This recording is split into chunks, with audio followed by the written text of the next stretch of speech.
मसीह खुदावंद में आज की सुबह आप सब पर सलामती हो। मैं पास्टर सुहेल जॉन एक बार फिर मॉर्निंग डिवोशन के साथ आप सबकी खिदमत में हाजिर हूँ। हम सीख रहे हैं तरस से भरा हुआ खादिम। खुदा के लोगों, हमने कल सीखा तरस से भरा हुआ खादिम अपनी भेड़ों के लिए फिक्रमंद होता है। खुदावंद यीशु मसीह भेड़ों के लिए फिक्रमंद है। उन लोगों के लिए जो यीशु मसीह के साथ थे, यीशु उनकी फिक्र करता है।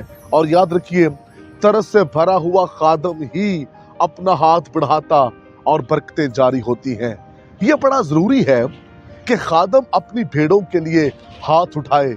जब भी वो हाथ उठाएगा, खुदा का आसमान उन भेड़ों पर खुल जाएगा। ये जो भूखी भेड़ें हैं, इनके लिए यीशु मसीह ने उन 5 रोटियों और 2 मछलियों पर बरकत चाही। और ये जो भूखी भेड़ें थी, एक बड़ी भीड़ थी, कलाम मुकद्दस के अंदर लिखा है कि वो सैर हुए और फिर बचे हुए टुकड़े भी उठाए गए।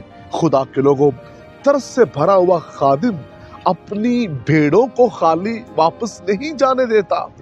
वो उनकी नीड्स को पूरा करता है, वो उसके लिए खड़ा होता है। जैसे हम देखते हैं, खुदावंद यीशु मसीह ने कहा, इनको वापस नहीं भेजना, इनके लिए खाने का बंदोबस्त किया जाए। याद रखिए, जो तरस से भरा हुआ खादिम है, वो अपनी भेड़ को भूख की हालत में वापस नहीं जाने देता, बल्कि वो उसके लिए अपने हाथ उठाता है। वो उसके लिए खुदा के हुजूरी में फरियाद करता है। आज जरूरत है कलीसिया को तरस से भरे हुए खादम की। उस खादम की जरूरत नहीं है जो प्रॉपर्टी डीलर है, उस खादम की जरूरत नहीं जो सियासी है, उस खादम की जरूरत नहीं जो पेट का खादिम है, उस खादम की जरूरत नहीं है जो खिदमत को बिजनेस समझ के करता है, बल्कि उस खादम की जरूरत है जो तरस से भरा हुआ खादिम है। और यकीन जानिए, जिस चर्च में तरस से भरा हुआ खादिम होगा, वहां पाक रूह की नदियां जारी होंगी, वहां लोग सैर होंगे, वहां लोग भूखे नहीं रहेंगे। भूख के अंदर लोग इसलिए मर जाते हैं क्योंकि चरवाहा, काहिन, पासबान जो है, खादम जो है, वो तरस से भरा हुआ नहीं। जहां तरस से भरा हुआ खादम नहीं होगा, वहां भेड़ें भूखी मर जाएंगी। लेकिन जहां तरस से भरा हुआ खादिम होगा, वहां भेड़ें भूखी नहीं मरेंगी, बल्कि सैर होंगी। उनके लिए खादम हाथ उठाएगा, उनके लिए बंदोबस्त करेगा। आज स्पिरिचुअल ग्रोथ क्यों नहीं हो रही जिंदगियों में? क्यों रूहानी तरक्की नहीं है? इसलिए कि तरस से भरे हुए खादम नहीं है, कलाम की खुराक उनके पास नहीं है। जिंदगियां भूखी चर्च में आती है और भूखी लौट जाती है।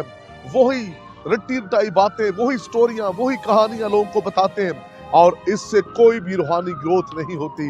रूहानी ग्रोथ के लिए फ्रेश रेमा की जरूरत है। रूहानी ग्रोथ के लिए कलाम खुदाबंदी की जरूरत है।